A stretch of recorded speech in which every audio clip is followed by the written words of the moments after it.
சித்தர்கள் அருளால நம்ம சித்த மருத்துவத்தில் சொல்லியிருக்கக்கூடிய நிறைய மூலிகை விஷயங்கள், உங்களுக்கு தெரியாத நிறைய விஷயங்கள், நான் அறிந்த விஷயங்கள் எல்லாமே நம்ம ஷேர் பண்ணிட்டு இருக்கோம். உங்களுக்கு இருக்கக்கூடிய சந்தேகங்கள் கமெண்ட்ல சொல்றீங்க. அதற்கான விடைகளும் நம்ம ஒரு பதிவுலையும் பார்த்துட்டு வரோம். இது ரொம்ப ரொம்ப முக்கியமான ஒரு பதிவுங்க. கவனமா பாருங்க. என்ன சொல்ல போறோம் அப்படின்னா, ஏற்படக்கூடிய ஒரு பிரச்சனை. சாதாரணமா இது எல்லாருமே அலட்சியமா விட்டுடுறோம்.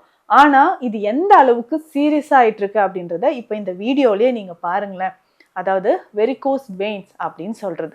பெரும்பாலும் ஆரம்ப காலகட்டத்திலே எந்த பிரச்சனையா இருந்தாலும் நம்ம அதை கண்டுக்கிறதே கிடையாது. இக்னோர் பண்ணிட்டு அடுத்தடுத்த வெரிகோஸ் வெயின்ஸ் அப்படின்னு சொல்றது ஸ்டார்டிங்லே நமக்கு ஸ்பைடர் வெயின்ஸ் லைட்டா உங்களுக்கு தெரியும். சின்ன சின்னதா கோடு கோடா உங்களுக்கு தெரிய ஆரம்பிக்கும். அங்கங்க அப்படியே ஏதோ மின்னல் போற மாதிரி தொடைப்பகுதியிலையோ காஃப் மசில்ஸ்லயோ தெரியும். அப்போவே நம்ம ட்ரீட்மெண்ட் எடுத்தோம்னா ஈஸியாக 1 மாதம் மேக்ஸிமம் 2 monthsல இது கம்ப்ளீட்டாக க்யூர் பண்ணிடலாங்க. ஆனால் இதை அப்படியே விட்டு விட்டு விட்டு என்ன ஆகுதுன்னா, இப்போ இந்த வீடியோவில் உடலில் எப்படி நமக்கு நர்வ்ஸ் எல்லாம் இருக்குது பார்த்தீங்களா, நர்வ்ஸ் இருக்குது, ஆர்ட்ரிஸ் இருக்குது, அதே மாதிரி தான் இது ஒரு பெரிய நெட்வொர்க் வெயின்ஸ் அப்படின்னு சொல்கிறோம். ஸோ இது கெட்ட ரத்தத்தை கொண்டு போய் அதை பியூரிஃபிகேஷனுக்காக கொண்டு போகுது. அப்போ கால்களில் காஃப் மசில்ஸ் தாங்க இந்த வேலையை கரெக்டாக செஞ்சுட்டு வருது. நம்ம நின்றுக்கிட்டே நம்ம நடக்கிறோம், உட்கார்ந்து எழுந்திரிக்கிறோம், மாடிப்படி ஏறணும், இந்த மாதிரி நமக்கு ஃபிசிக்கல் ஆக்டிவிட்டிஸ் இருந்துக்கிட்டே இருக்கும்போது காஃப் மசில்ஸ் நல்லா பம்ப் பண்ண ஆரம்பிக்கும். Welcome to Nitya's Varam, where ancient Siddha tradition meets modern healing. Experience the difference. வரம் நேயர்களுக்கு வணக்கம். நான் டாக்டர் நித்யா, சித்த மருத்துவர். சித்தர்கள் அருளால் நம்ம சித்த மருத்துவத்தில் சொல்லியிருக்கக்கூடிய நிறைய மூலிகை விஷயங்கள், உங்களுக்கு தெரியாத நிறைய விஷயங்கள், நான் அறிந்த விஷயங்கள் எல்லாமே நம்ம ஷேர் பண்ணிட்டு இருக்கோம்.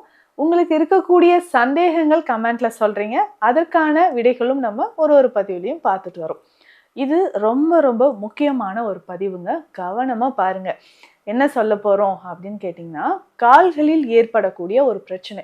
சாதாரணமா இது எல்லாருமே அலட்சியமா விட்டுடுறோம். ஆனா இது எந்த அளவுக்கு சீரியஸா ஆயிட்டு இருக்கு அப்படின்றத இப்ப இந்த வீடியோலயே நீங்க பாருங்களேன். அதாவது வெரிகோஸ் வெயின்ஸ் அப்படின்னு சொல்றது. பெரும்பாலும் ஆரம்ப காலகட்டத்திலே எந்த பிரச்சனையா இருந்தாலும் நம்ம அதை கண்டுக்கிறதே கிடையாது. இக்னோர் பண்ணிட்டு அடுத்தடுத்த வேலையை பார்த்துருவோம். இந்த வெரிகோஸ் வெயினா சொல்லவே வேண்டாம். பெரும்பாலும் நிறைய பேர் ட்ரீட்மெண்ட்டே எடுக்காம அப்படியே ஒதுக்கி வைக்கிற ஒரு விஷயம், நம்ம உடல்ல நடக்கிற ஒரு விஷயம் அப்படின்னு பார்த்தீங்கன்னா இந்த வெரிகோஸ் வெயின் தான். அப்போ இந்த வெரிகோஸ் வெயின்ஸ் அப்படின்னு சொல்றது ஸ்டார்டிங்லே நமக்கு ஸ்பைடர் வெயின்ஸ் லைட்டா உங்களுக்கு தெரியும். சின்ன சின்னதா கோடு கோடா உங்களுக்கு தெரிய ஆரம்பிக்கும். அங்கங்க அப்படியே ஏதோ மின்னல் போற மாதிரி தொடைப்பகுதியிலையோ காஃப் மசில்ஸ்லயோ தெரியும். அப்போவே நம்ம ட்ரீட்மெண்ட் எடுத்தோம்னா ஈஸியாக 1 மாதம் மேக்ஸிமம் 2 monthsல இது கம்ப்ளீட்டாக க்யூர் பண்ணிடலாங்க. ஆனால் இதை அப்படியே விட்டு விட்டு விட்டு என்ன ஆகுதுன்னா, இப்போ இந்த வீடியோவில் பாருங்களேன். ஸோ இந்த சாருக்கு எவ்வளோ கஷ்டமான ஒரு நிலை பாருங்க. என்ன சார் இப்படி இவ்வளோ சிவியராக இருக்குது, அந்த தொடைப்பகுதியில் இருக்கக்கூடிய வெயின்ஸ் எவ்வளோ பல்ஜ் ஆகி வெளியில் தெரியுது. பாவம். அது ரொம்ப வருஷமாக நான் நின்றுட்டே ஒர்க் பண்ணிட்டேன் மேம். நான் ஒரு கடையில் சேல்ஸ்மேனாக இருக்கேன். காலையில் நான் 10 மணிக்கு நிற்க ஆரம்பிச்சேன்னா நைட்டு 10 மணி 11 மணி வரைக்கும் கஸ்டமர் இருக்காங்களோ இல்லையோ நான் நின்றுட்டே தான் மேம் இருக்கணும் அப்படின்னு சொன்னார். வயது 53. ஸோ இந்த சாருக்கு பார்த்தீங்கன்னா ரொம்ப கவலைக்கிடமாக எனக்கு இருந்துச்சு. இவ்வளோ அல்சர் நல்லா டீப்பாக, இந்த வீடியோ நீங்கள் டீப்பாக பார்த்தீங்கன்னா உங்களுக்கே தெரியும். கால்களில் அங்கங்கே பார்த்தீங்கன்னா சின்ன சின்னதாக பிளட் உங்களுக்கு லீக் ஆகிறது தெரியும்.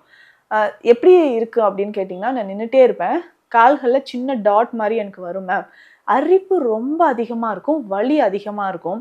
அதுக்கப்புறம் நான் எனக்கே தெரியாமல் கை வச்சு சொரிய ஆரம்பிச்சிருவேன். அது சின்னதாக புண்ணு மாதிரி ஆகி அதுலேருந்து நீர் வடியும். ஸோ இந்த வீடியோவை நல்லா பார்த்தீங்கன்னா உங்களுக்கு தெரியுங்க, நீர் வடியும் அப்படின்னு சொன்னார். ஸோ நீர் வடிகிறதோடு சேர்த்து என்ன ஆகும்னா, கால்களில் பின்பக்கமும் நமக்கு அதிகமான வெயின்ஸ் பல்ஜாக ஆரம்பிச்சிடும். வெயின்ஸ் நல்லா பல்ஜ் ஆகி நமக்கு அந்த வீக்கத்தில் இருந்தும் தண்ணீர் வடிய ஆரம்பிக்குது. அவர் சொல்கிற ஒரு விஷயம், என்னால் இந்த வலியை பொறுக்க முடியல டாக்டர். எந்த அளவுக்கு இந்த வலி இருக்குன்னா, 2 கால்களையுமே எனக்கு தாங்க முடியாத வலி இருக்குது. நிற்க முடியல, நடக்க முடியல, உட்கார கூட முடியல. ஸோ அந்த அளவுக்கு இருக்குது அப்படின்னு சொல்லி. ஸோ கம்ப்ளீட்டாக முதல்ல இவருக்கு தேவையானது ஒரு ரெஸ்ட். குறைந்தது 3 மாதமாவது ரெஸ்ட் வேணுங்க. ஸோ இந்த வெரிகோஸ் வெயின் நிறைய பேருக்கு நம்ம சொல்கிறது இதுதான். காலையில் எழுந்திரிச்சு நான் கிச்சனில் நிற்க ஆரம்பிச்சேன்னா 5 hours நிற்பேன் மேடம். திரும்ப நைட்டும் ஒரு 5 hours நிற்கிறேன். இந்த மாதிரி கண்டிஷனில் நிறைய பேர் இருக்கீங்க.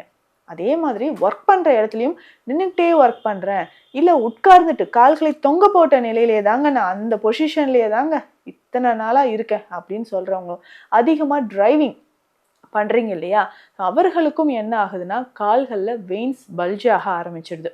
ஸோ வெயின்ஸ் பல்ஜ் ஆக ஆரம்பித்து இது நாளடைவில் வெரிகோஸ் வெயின்ஸ், வெரிகோஸ் அல்சராக மாறுது. இன்னும் உங்களுக்கு சுகர் இருந்துச்சுன்னா முடிஞ்சதுங்க, ரொம்ப கவனமாக இருக்கணும். சுகர் பேஷண்ட்ஸ் நிறைய பேருக்கு வெரிகோஸ் வெயின் இருந்ததுன்னா ரொம்ப ரொம்ப கவனமாக இருங்க.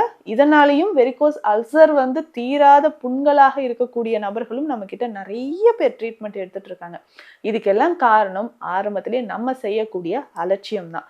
ஸோ கவனமாக ஸ்டார்டிங்கில் இதற்கான சிகிச்சைகள் எடுத்துக்கோங்க. ப்ரெக்னென்சி டைமில் நிறைய லேடிஸ்க்கு இது ஏற்படுது. நம்ம சொன்ன மாதிரி நின்றுக்கிட்டே ஒர்க் பண்ணுறவங்களுக்கு. ஸோ இது எல்லாம் வெரிகோஸ் வெயின்ஸ் அப்படின்னு சொல்கிறது நம்ம உடலில் எப்படி நமக்கு நர்வ்ஸ் எல்லாம் இருக்குது பார்த்தீங்களா, நர்வ்ஸ் இருக்குது, ஆர்ட்ரிஸ் இருக்குது, அதே மாதிரி தான் இது ஒரு பெரிய நெட்வொர்க் வெயின்ஸ் அப்படின்னு சொல்கிறோம். ஸோ இது கெட்ட ரத்தத்தை கொண்டு போய் அதை பியூரிஃபிகேஷனுக்காக கொண்டு போகுது. அப்போ கால்களில் காஃப் மசில்ஸ் தாங்க இந்த வேலையை கரெக்டாக செஞ்சுட்டு வருது. நம்ம நின்றுக்கிட்டே நம்ம நடக்கிறோம், உட்கார்ந்து எழுந்திரிக்கிறோம், மாடிப்படி ஏறணும், இந்த மாதிரி நமக்கு ஃபிசிக்கல் ஆக்டிவிட்டிஸ் இருந்துக்கிட்டே இருக்கும்போது காஃப் மசில்ஸ் நல்லா பம்ப் பண்ண ஆரம்பிக்கும். சரிங்களா? அப்போ அந்த கெண்டைக்கால் தசை என்ன பண்ணுதுன்னா பம்ப் பண்ணும்போது கீழே இருக்கக்கூடிய அந்த டீஆக்சினேட்டட் பிளட், கெட்ட ரத்தம் இருக்கு இல்லைங்களா, அது மேல் நோக்கி வர ஆரம்பிச்சிடும் பியூரிஃபிகேஷனுக்காக. ஆனால் நம்ம நின்றுக்கிட்டே இருக்கிறோம் அப்படின்னு சொல்லும்போது காஃப் மசில்ஸ்க்கு அங்கே வேலையே இல்லாமல் போயிடுது. அதனால தான் ரத்தம் தேங்க தேங்க வெயின்ஸ் எல்லாமே பல்ஜ் ஆக ஆரம்பிச்சிடுது. நிறைய பேர் இதை நரம்பு அப்படின்னு நினச்சிக்கிறீங்க, நரம்பு கிடையாதுங்க, வெயின்ஸு. சரிங்களா? இந்த வெயின்ஸ் பல்ஜ் ஆகும்போது இங்கே கெட்ட ரத்தம் தேங்கி தேங்கி நாளடைவில் ரத்த ஓட்டமே குறைபாடு ஏற்பட்டு இந்த மாதிரி ஒரு நிலைமை வருது. அதுவும் சுகர் பேஷண்ட்ஸ்னால் டயபெட்டிக் நியூரோபதி இருக்குங்க, நரம்புகள் ரொம்ப பாதிப்பு ஏற்பட்டு கால்களில் புண்கள் வரும். ரொம்ப கவனமாக இருங்க. சரி, இதுக்கான சிகிச்சைகள் என்ன? முதல்ல நீங்கள் செய்ய வேண்டியது ஃபிசிக்கல் ஆக்டிவிட்டிஸ் ரொம்ப முக்கியங்க. வெரிகோஸ் வெயின்ஸ் தானே, என்னன்னா வலியே தெரியாது. வலி இருந்தால் கூட நம்ம அதுக்கான டக்குன்னு ஒரு சிகிச்சை எடுப்போம். ஆனால் வலியே தெரியாது ஃபஸ்ட்டு ஸ்டார்டிங்கில். நல்ல சிவியரான பிறகு தான் இது நமக்கு ரொம்ப வேதனையை கொடுத்துருது. அதனால் கவனமாக இருங்க. சரிங்களா? கவனமாக இருந்து இதற்கான சிகிச்சைகள் ஃபஸ்ட்டு நல்ல எக்ஸசைஸ் நீங்கள் ரெகுலராக பண்ணிக்கோங்க. Physical activities very very important அப்படின்னே சொல்லலாம். ஸோ கொஞ்சம் நேரம் வாக் பண்ணுறது, உட்கார்ந்து எந்திரிங்க, அது போதும். அதுக்கு தான் இந்த தோப்பு கரணம் பிரெயின் பவர் யோகான்னு ஒரு விஷயம் இருக்குது.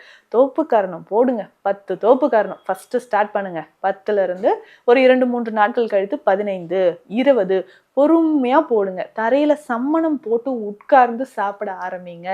ரொம்ப தூரம் நீங்கள் ட்ராவல் பண்ணிங்கன்னா கால்களை மடித்து உட்கார்றது, கால்களை தொங்க போடுறத தவிர்த்துக்கோங்க. படுத்துக்கிட்டே சைக்கிளிங் பண்ணுறது உங்களுக்கு நல்ல ஹெல்ப்ஃபுல்லாக இருக்கும். அதே மாதிரி பற்று மருந்து, ஸோ கால்களுக்கு நல்ல ஆயில் அப்ளிகேஷன் பண்ணிவிட்டு, ஸ்பெஷல் ஆயில் நம்ம கொடுக்குறோம், அந்த ஆயிலை கால்களை நல்லா அப்ளை பண்ணிவிட்டு அதுக்கு மேலே சில வகையான பற்று மருந்துகள், மூசாம்பர பற்று, இது ரொம்ப முக்கியமானது, சித்த மருத்துவத்தில் இருக்குங்க. மூசாம்பர பற்று அப்படின்ற ஒரு மருந்து இருக்குது. வெந்நீர் விட்டு கலந்து நல்லா கால்களில் பற்று போடணும். முருங்கை மரப்பட்டை இருக்குது பார்த்தீங்களா, முருங்கை மரப்பட்டை, அதனோட மஞ்சள் சம அளவு சேர்த்து நல்லா பவுடர் பண்ணிவிட்டு வெந்நீர், முட்டையோட வெள்ளை கரு சேர்த்து கால்கள் வெரிகோஸ் வெயின் இருக்கக்கூடிய இடத்துல நீங்கள் பற்று போட்டுக்கிட்டே வாங்க. தினம்தோறும் 1 மணி நேரம் இந்த பற்று போட்டுக்கிட்டே வரும்போது கொஞ்சம் கொஞ்சமாக நமக்கு இந்த வெயின்ஸ் பல்ஜாக இருக்கிறது குறைய ஆரம்பிக்கும். அதே மாதிரி தக்காளி இருக்குது பார்த்தீங்களா, தக்காளி காயாக இருக்கும். சரிங்களா? தக்காளி நல்ல காயாக இருக்கும்போது அதை நம்ம கூட்டுலாம் செய்து சாப்பிடுவோம். அதே மாதிரி அடிக்கடி தக்காளி காயை நம்ம கூட்டு மாதிரி செய்து சாப்பிடலாம். அதையே சூப்பாக குடிக்கலாம். அது எடுக்கும்பொழுது உங்களுக்கு இந்த வெரிகோஸ் வெயின் இரத்த நாளங்களில் இருக்கக்கூடிய அடைப்பு குறையும். தக்காளி காயை அரைத்தும் கால்களில் மஞ்சளோடு சேர்த்து பற்று போடலாம். ஸோ அந்த மாதிரி போட்டுட்டு வரும்போதும் வெரிகோஸ் வெயின்ஸ் அல்சராக மாறாமல் நமக்கு தடுக்கப்படுதுங்க. இதுக்கு ஸ்பெஷலான மெடிசன்ஸ் நம்ம கொடுக்குறோம். கிட்டத்தட்ட 1 மாதத்துலேயே நமக்கு நல்ல ரிசல்ட் கிடைக்கும். குறுந்தொட்டி கஷாயம் முக்கியமான ஒரு மருந்து. சித்தர்கள் சொன்னது இரத்த நாளங்களில் இருக்கக்கூடிய அடைப்பை போக்குவதற்கு குறுந்தொட்டி கஷாயம் ரொம்ப முக்கியமான ஒரு மருந்து. இதை நம்ம கொடுக்குறோம். அதே மாதிரி டாக்ஸின்ஸ் ரிமூவ் ஆகிறதுக்கான மெடிசன்ஸும் கொடுக்கும்போது நல்ல ரிசல்ட் கிடைக்குங்க. நிறைய பேர் இந்த வெரிகோஸ் வெயினால் பாதிக்கப்பட்டு எனக்கு வலி தாங்க முடியல மேம் அப்படின்னு சொல்லுவாங்க. அவங்க எல்லாருக்குமே நல்ல முறையில் நம்ம சிகிச்சை கொடுக்குறோம். நம்ம சொல்லக்கூடிய பயிற்சிகள் யோகா பயிற்சிகள், யோகாசனம் ரொம்ப ரொம்ப பெஸ்ட்டுங்க. நீங்கள் வெளியில் வாக்கிங் போகிறீங்களோ இல்லையோ, குறைந்தது ஒரு 15-20 நிமிடங்கள் யோகா பயிற்சிகள் செய்யுங்க. அதெல்லாம் என்ன செய்யணும், எந்த மாதிரி எல்லாம் செய்யணுன்ற விளக்கமும் நம்ம ஒவ்வொரு பதிவிலையும் கொடுத்துட்ருக்குறோம். ஸோ நேரில் வரவங்களுக்கும் அதுக்கான ஸ்பெஷல் டயட், இந்த பயிற்சிகள் செய்யுங்கன்றதை நம்ம கொடுக்கறத நீங்கள் ஃபாலோ பண்ணிட்டு வாங்களேன், ஈஸியாக உங்களுக்கு வெரிகோஸ் வெயின் குணமாகும். இது தொடர்பான மருத்துவ ஆலோசனைகள் தேவைப்பட்டால் ஸ்க்ரீனில் இருக்கிற நம்பருக்கு காண்டாக்ட் பண்ணுங்கள். நன்றி. Welcome to Nitya's Varam, where ancient Siddha tradition meets modern healing. Experience the difference.